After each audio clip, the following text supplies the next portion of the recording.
અમદાવાદના હાટકેશ્વર બ્રિજ મુદ્દે ફરી ગરમાયું રાજકારણ. ગૃહ રાજ્યમંત્રી હર્ષ સંઘવીએ કોંગ્રેસને ગણાવ્યો જુઠ્ઠો પક્ષ. કહ્યું અજય ઇન્ફ્રા પાસેથી 52 કરોડ રૂપિયા વસૂલીને બનાવાશે નવું બ્રિજ.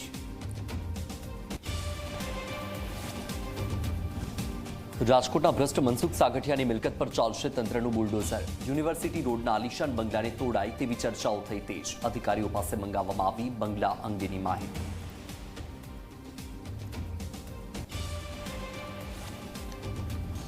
હવે નાગરિકો અમદાવાદથી ગાંધીનગર સુધી કરી શકશે મેટ્રોની મુસાફરી. પીએમ મોદી મેટ્રોના બીજા ફેઝનો 16મી સપ્ટેમ્બરે કરાવશે શુભારંભ. 33.5 કિલોમીટરનું અંતર માત્ર 65 મિનિટમાં કપાશે.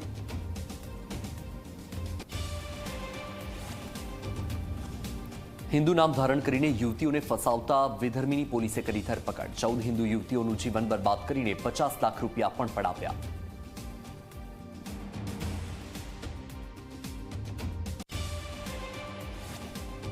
સહપ્રાયોજક છે